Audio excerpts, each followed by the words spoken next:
I do not say this lightly when I say that probably the next week is one of the biggest weeks coming up for Manchester United as a football club on and off the pitch in a long time. With the new owners and prospective new owners expected to come forward with their formal bids to buy Manchester United from the Glazers. What I'm going to do in this video is run through the contenders. We're going to be speaking about Jim Ratcliffe, about Qatari interest, Saudi Arabian interest. What about Dubai? What about America? I'm going to run through everything that we know so far ahead of this week. It's been very hard to sort of understand, to keep on top of. That's what this video is designed to do. So I hope it does help you. If you do learn something by the end of it, please consider dropping a like on it. But Man United fans, we have been fighting to get our club out of the Glazers' hands, and we are closer than we have ever been before. But still, we don't know what the end game is. We don't know who that owner is going to be. But ahead of this deadline next Friday, what do we know? I'm going to try and stick to exactly what we know, because there's been a lot of conjecture and a lot of, I suppose, contrasting reports throughout these last couple of weeks, because it is a rapidly developing story and situation. In terms of what we do know, there are going to be, well, the Times are saying at least 5 bidders. The Telegraph are saying at least 4 serious contenders. I'm going to run through all of them in this video. Matt Lawton here saying that there's going to be at least 5 bidders ready to meet. Look at that price, £5 billion for Manchester United. Here with James Ducker, Tom Morgan and Sam Wallace all saying that Jim Ratcliffe and Qatari and US investors are going to be leading that race. This is what he's saying. Jim Ratcliffe will fight it out with private Qatari investors and US consortiums to secure Manchester United. At least 4 serious contenders have emerged. Senior deal makers say Saudi Arabia is also in the frame, but the most serious interest appears to be from Middle East. And Telegraph Sport, this is a big part here that I had covered in my live stream today. Telegraph Sport understands a high-powered Qatari individual, no name involved, and other wealthy investors are seriously considering an offer independent from the PSG ownership. Let's go through each one of these candidates now. And we have to start with Jim Ratcliffe. We're starting with Jim Ratcliffe because he is the only one who has gone public with his interest in Manchester United. I'm presuming that's part of a strategy of his. Presuming, because otherwise why would he, compared to everybody else? But Ineos have declared their interest. They were the first to say that they were going to bid for United. They were the first to say that they are formally interested in buying Manchester United. And they were the first, maybe, I don't know whether they were the first to get to the data room, to get to the point where they signed that NDA. But they've certainly been the first in announcing everything. And I fully do expect a bid from Ineos to go forward. Now, developments over the last 24 hours have left quite a few United fans concerned after it emerged that Jim Ratcliffe is now going to be working alongside Goldman Sachs when it comes to debt financing, when it comes to Manchester United's debt, taking the debt away from the club, putting it on Ineos, refinancing it. If you want to learn a bit more about that, I've done a separate video on that entirely. I'm not going to focus on it too much in this video. I'm just going to run through every single candidate in 10 minutes so you can get your head around it. But Jim Ratcliffe, no doubt, is one of the main interested parties. Whether he can compete with what's coming after him, we are yet to find out. But this is where Qatari interest comes in. Now, that's the Emir of Qatar, Al Thani, and the Al Thani ruling family. What we don't know at this particular moment in time, let's go back here. We don't know who this high-powered Qatari individual is. We don't know whether that's going to be Al Thani. We don't know who that person is going to be and who the investors are. It may well be something completely private and completely away from Qatar and the state funding as far as it goes down in the rule books. That, of course, is Al Khalifa Nasser, who is PSG's chairman, who is chairman of the QSI, Qatar Sports Investment. Simply put, Qatar is a state. They have Qatar Sports Investment. That's their sports investment arm that's spending state money to invest in sports teams. That's how they bought PSG. Now, the suggestion is that anything to do with Manchester United has got nothing to do with Qatar Sports Investment. It may well have something to do with the Qatar Investment Authority, a separate state-funded investment arm. And I believe they've already got investments in, Sainsbury's and Barclays. There's quite a lot of investment inside the UK at the moment. Now, the suggestion is that it's going to be completely and utterly separate.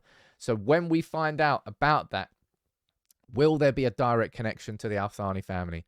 Will it simply be a group of private Qatari investors. We don't know that yet, but by the sounds of it and by the looks of it, Qatari investment and a bid to buy Manchester United is going to be one of the most serious contenders alongside Sir Jim Ratcliffe and Ineos. Now, this is not something that we know, but this is something that I kind of expect to happen. We know full well that Saudi Arabian sports minister after the World Cup, or was it during the World Cup? I'm not really sure. He came forward and said, look, Saudi Arabia as a state would back any sort of private bid to buy Manchester United. And now that everything that has emerged with Qatari private investors expected to come forward with a big bid to buy Manchester United, I would personally expect the same thing to happen from Saudi Arabia. Because if they're probably looking at it and saying, well, if PSG can do it, so if Qatar can do it and they've got PSG, then we can do it and we've got Newcastle. I would expect that to emerge. That may not emerge. That's just kind of my gut instinct. But obviously, we were in talks with Saudi Arabia over a potential shirt deal. Remember that we're losing, is it TeamViewer, I think, at the end of the season? I think the Saudi Arabia situation is one to watch. And I think the Dubai one is a bit of an interesting one because it's kind of gone very quiet. Dubai was the first state to really be heavily linked with a move for Manchester United. I covered all of that. Dubai's economy is pretty different to the likes of Qatar and the likes of Saudi Arabia. A lot of it is based on tourism, and I covered that in quite a lot of detail. I had an interview with Nick McGeehan to discuss, if you want to go and watch that. It's, I suppose, an eye-opening, open and honest conversation about the idea of state ownership and about Manchester United.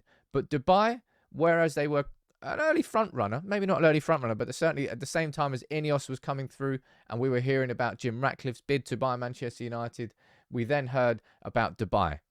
Whereas Ineos has sort of followed through and formalised their interest to buy, it's kind of gone into the shadow. So we don't know what's happening on that front. Now, something that is definitely happening is interest from America. This is Harris and Blitzer. Now, I've covered these in a lot of details. Look, you can see the estimated worth down there, $7.5 billion. They are serial investors. They own the Philadelphia 76ers. They own an MLB, a baseball team in America. They own an ice hockey team. They own a football team. They own that. They are serial investors. And what has been confirmed here by Telegraph here is that there are definitely going to be, look, US consortia. Now, we don't have any sort of clarity on exactly who this is going to be because everybody stayed quiet. As I said, everyone stayed very quiet apart from Jim Ratcliffe and Ineos. Everyone else has decided to stay behind the scenes, to not publicly declare their interest.